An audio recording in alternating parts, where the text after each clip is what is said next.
ವ್ಯಕ್ತಿನ ನೋಡ್ತಕ್ಕಂಥ ಸಮಯ. ಇವ್ರನ್ನ ನಡೆದಾಡ್ತಕ್ಕಂಥ ಡಿಕ್ಷನರಿ ಅಂತ ಹೇಳ್ಬೋದು, ಸಹನಾಮೂರ್ತಿ ಅಂತ ಹೇಳ್ಬೋದು.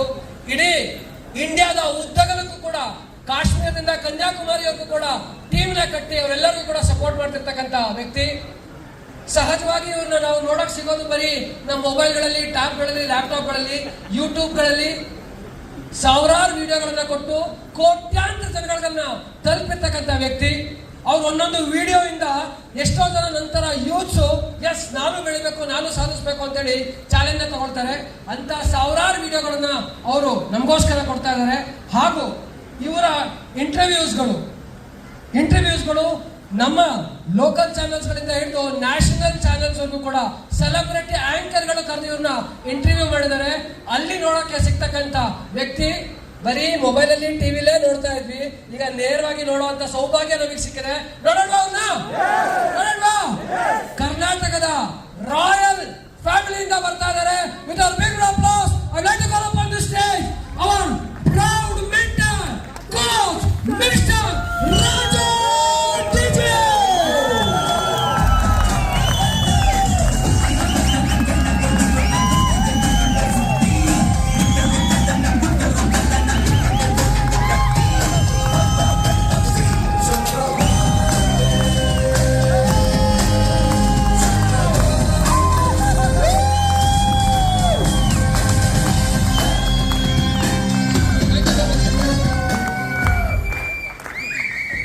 ನಮಸ್ಕಾರ. ಒನ್ಸ್ ಅಗೇನ್ ಹೇಗೆ ಬರ್ತಿದೆ ಫೀಲಿಂಗ್? ಒಳಗಿಂದ ಬರ್ತದೆ. Thank you very much. ನಮಸ್ತೆ, ಗುಡ್ ಮಾರ್ನಿಂಗ್. Thank you. ಸಮಯ ಆಗ್ತಾ ಇದೆ. ರಾಜು ಡಿಜೆ ಅಂತ, ದಾವಣಗೆರೆ ಜಿಲ್ಲೆ ಹೊನ್ನಾಳಿ ತಾಲೂಕು ಒಂದು ಸಣ್ಣ ಹಳ್ಳಿಯಿಂದ ಬಂದಿರತಕ್ಕಂಥದ್ದು. ಸಾಮಾನ್ಯ ಬಡ ರೈತರ ಮಗ. ಹಲವಾರು ಜೀವನದಲ್ಲಿ ಆಸೆಗಳನ್ನ, ಕನಸುಗಳ ಮೂಟೆ ಹೊತ್ಕೊಂಡು ಬೆಂಗಳೂರಿಗೆ ಬಂದೆ. ಕಾನ್ವೆಂಟ್ ಗೊತ್ತಿಲ್ಲ, ಇಂಗ್ಲಿಷ್ ಮೀಡಿಯಂ ಗೊತ್ತಿಲ್ಲ, ಸರ್ಕಾರಿ ಶಾಲೆ ಹಳ್ಳಿನಲ್ಲಿ ಓದಿದ್ದು. ಬೆಂಗಳೂರಿಗೆ ಬಂದು ದೊಡ್ಡ ದೊಡ್ಡ ಕನಸಿಡ್ಕೊಂಡು MNC ಕಂಪ್ನಿನಲ್ಲಿ ಜಾಬ್ ಮಾಡ್ತಾ ಇದ್ದೆ. IAS ಈ ತರ KS ಎಕ್ಸಾಮ್ ತಗೊಂಡಿದ್ದೆ. ತುಂಬಾ ಹೋರಾಟ ಮಾಡಿದೆ, ಅಲ್ಲಿ ಸೆಲೆಕ್ಷನ್ ಆಗ್ಲಿಲ್ಲ. ತುಂಬಾ ಹಣ ಲಂಚ ಕೊಟ್ಟಿದ್ದೆ. ತುಂಬಾ ಬೇಜಾರಾಗ್ತಾ ಇತ್ತು. ಕೆಲಸ ಬಿಟ್ಟು ನಾನು ಫುಲ್ ಟೈಮ್ ಸಿವಿಲ್ ಸರ್ವಿಸ್ ಎಕ್ಸಾಮಿನೇಷನ್ಗೆ ರೆಡಿ ಆಗ್ತಾ ಇದ್ದೆ. ನಾನು ಸೆಲೆಕ್ಷನ್ ಆಗ್ಲಿಲ್ಲ. ಆಗ ನಾನು ಬೇಜಾರದಲ್ಲಿದ್ದೆ, ನೋವಿನಲ್ಲಿದ್ದೆ, ಡಿಪ್ರೆಷನ್ಗೆ ಒಳಗಾಗಿದ್ದೆ. ಸೊ 3 ದಿನ ಊಟ ಮಾಡಿರ್ಲಿಲ್ಲ. ಆ ಟೈಮಲ್ಲಿ ನನಗೆ ಬೇಜಾರಾಯ್ತು ದೇವ್ರ ಮೇಲೆ. ನನಗೆ ಅವಕಾಶ ಕೊಡ್ಲಿಲ್ಲ ದೇವರು, ನಾನು ಆಫೀಸರ್ ಆಗ್ಬೇಕು ಅಂತೇಳಿ. ಆದ್ರೆ ದೈವ ಸಂಕಲ್ಪ ಯಾವ ತರ ಇತ್ತು ಅಂತ ಹೇಳಿದ್ರೆ, ನಿಮ್ಗೆ ನಂಬಿಕೆ ಇದೆ, ದೇವರು ಒಂದನ್ನ ನಿಲ್ಸಿದಾನೆ, ಕೊಟ್ಟಿಲ್ಲ ಅಂತ ಹೇಳಿದ್ರೆ ಅದಕ್ಕಿಂತ ದೊಡ್ಡದು ಕೊಡ್ತಾನೆ ಅಂತೇಳಿ. ಹೌದಾ? ಅದು ನಂಬಿಕೆ ಇರಬೇಕು. ದೇವರಿಗೆ ಇಷ್ಟ ಇರಲಿಲ್ಲ. ನನ್ನ ಪಾಲಿನ ಕಿಟಕಿ ಕ್ಲೋಸ್ ಮಾಡಿ ಹೆಬ್ಬಾಗಿಲು ಓಪನ್ ಮಾಡ್ದ. ದೇವ್ರಿಗೆ ಇಷ್ಟ ಇರಲಿಲ್ಲ, ನೀನ್ ತಾಲೂಕು ಹೆಡ್ ಅಲ್ಲ, ಡಿಸ್ಟ್ರಿಕ್ಟ್ ಹೆಡ್ ಅಲ್ಲ, ಆಫೀಸರ್ ಆಗೋದು ಬೇಡ, ಡೈರೆಕ್ಟ್ ಸೆಲ್ಲಿಂಗ್ ಅಲ್ಲಿ ಇಡೀ ಇಂಡಿಯಾಗೆ ಹೆಡ್ ಆಗುವಂತ ಮೋದಿಗೆ ಅವಕಾಶ ದೇವರ ರೂಪದಲ್ಲಿ ಬಂದಿರೋ ನನ್ನ ಲೈಫಲ್ಲಿ. ಥ್ಯಾಂಕ್ಸ್ ಟು ನಮ್ಮ ಮಹಾಗುರು ಡಾಕ್ಟರ್ ಫಿಲಿಪ್ ಸರ್, ಮೀನಾ ಮೇಡಮ್ ಅವರು ನನ್ನ ಪಾಲಿಗೆ ದೇವರಾಗಿ ಬಂದಿರತಕ್ಕಂಥದ್ದು.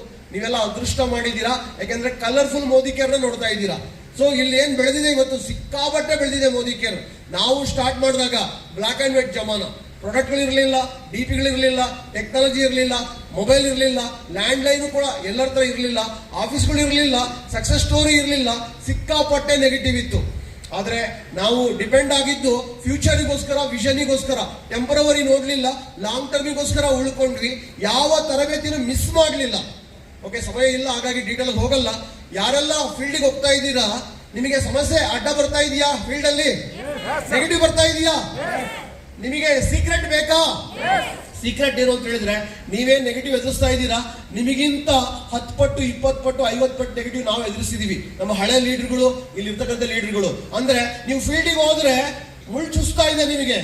ಅಂದ್ರೆ ಸಮಸ್ಯೆ ಅಡ್ಡ ಬರ್ತಾ ಇದೆ, ನೆಗೆಟಿವ್ ಬರ್ತಾ ಇದೆ, ರಿಜೆಕ್ಷನ್ ಬರ್ತಾ ಇದೆ. ಆದ್ರೆ ನಮಗೆ ನಾವು ಫೀಲ್ಡಿಗೆ ಹೋದಾಗ ಮೊಳೆ ಚುಸ್ತಾ ಇತ್ತು, ನಿಮಗೆ ನೋವಾಗ್ತಾ ಇದೆ, ನಮಗೆ ರಕ್ತ ಬರ್ತಾ ಇತ್ತು. ಆ ತರ ನಮ್ಮನ್ನ ಸೋಷಿಯಲ್ ಡಿಸ್ಟೆನ್ಸ್ ಅನ್ನ ಮೇಂಟೈನ್ ಮಾಡಿದ್ರು. ಆಗ ಯಾರು ಕೂಡ ನಮ್ಮ ಮಾತನ್ನ ಕೇಳ್ತಿರ್ಲಿಲ್ಲ. ಆ ಟೈಮಲ್ಲಿ ನೆಗೆಟಿವ್ ಇನ್ನ ಜಾಸ್ತಿ ಇತ್ತು, ಇನ್ಕಮ್ ಬರ್ತಿರ್ಲಿಲ್ಲ. ಆದ್ರೆ ನಾನಿವತ್ತು ಹೇಳ್ತಾ ಇದ್ದೀನಿ, ನಿಮ್ಮ ಪ್ರೆಸೆಂಟ್ ಇದೆಯಲ್ಲ, ಅದು ನಮ್ಮ ಪಾಸ್ಟ್. ಅಂದ್ರೆ ನಿಮ್ಮ ವರ್ತಮಾನ ನಮ್ಮೆಲ್ಲರ ಭೂತಕಾಲ. ಅರ್ಥ ಆಯ್ತಾ? ಗುಡ್ ನ್ಯೂಸ್ ಬೇಕಾ? ಈಗ ನಾವು ತುಂಬಾ ಅಚೀವ್ ಮಾಡಿದೀವಿ.